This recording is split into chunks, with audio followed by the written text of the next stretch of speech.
আসসালামু আলাইকুম ভিউয়ার্স। আজকে আমি নিয়ে এসেছি তালের বড়া রেসিপি। তো আমি কিভাবে বানাবো আপনারা ভিডিওটা দেখবেন। তো আমি নিয়ে নিয়েছি তালের পাল্প, মানে তালের মাড়ি যেটাকে বলে, চিনি নিয়েছি, সুজি নিয়েছি, এটা নিয়েছি চালের গুঁড়ি মানে চালের আটা, আর এটা নিয়েছি ময়দা। তো এবার আমি সবগুলোকে একসাথে মিক্স করে নেবো, একে একে সব দিয়ে দিচ্ছি।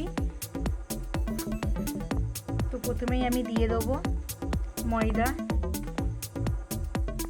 পরিমাণ মতো সব দিতে হবে, তো আমি অল্প অল্প করে দেবো। তারপরে দিয়ে দেবো চালের আটা,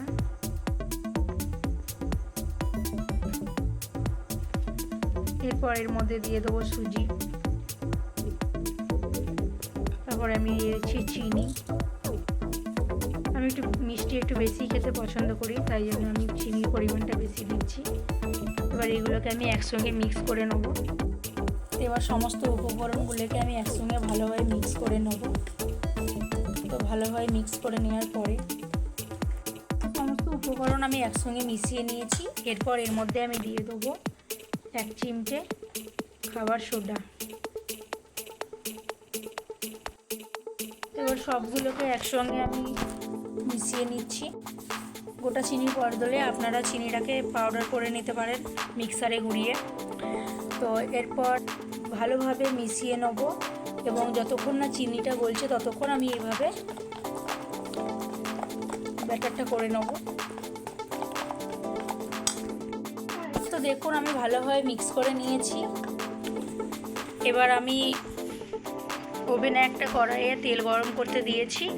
সেই তেলের মধ্যে এবার আমি এক একটা বড়া আমি ছেড়ে দেবো। তেল গরম হয়ে গেছে, আমি চামচের সাহায্যে একে একে বড়াগুলো তেলের মধ্যে ছেড়ে দিচ্ছি। তো বড়াগুলো এবার আমি ফ্রাই হতে দিচ্ছি, বড়াগুলো ভাজা হচ্ছে। তো এখন বর্ষাকাল আর সন্ধ্যের সময় বৃষ্টিও পড়ছে। তো সন্ধ্যের সময় সবারই কিছু না কিছু খেতে মন চায়, আর বৃষ্টি পড়লে তো কোনো কথাই নেই। বৃষ্টির সময় কিছু গরম গরম তেলে ভাজা এসবই খেতে মন চায়। তো বাড়িতেই আমার তালের মাড়ি রাখা ছিল ফ্রিজের মধ্যে। তো আমার মেয়েরা বললো যে মা এখন তাহলে কিছু একটা বানিয়ে দাও। তাই আমি ওই তালের মাড়িটা দিয়ে আমি ভাবলাম বড়া যেটাকে বলে সেটাই আমি এখন বানিয়ে নিচ্ছি।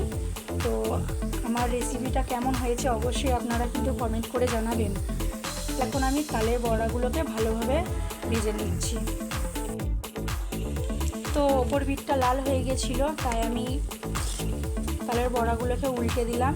এবার অপর পিঠটাও আমি লাল করে নিচ্ছি। তো লাল লাল করে ভেজে নেওয়ার পরে আমি আপনাদেরকে একটা পাত্রে সার্ভ করে দেখাচ্ছি। তৈরি হয়ে গেছে আমার তালের বড়া। কত সুন্দর সফট হয়েছে আপনারা দেখুন, এই দেখুন কত সুন্দর সফট হয়েছে। ভিডিওটি ভালো লাগলে একটা লাইক করে দেবেন, আর আমার চ্যানেলটাকে ফলো করে পাশে থাকবেন। ইউটিউব থেকে দেখে থাকলে আমার চ্যানেলটাকে একটা সাবস্ক্রাইব করে দেবেন।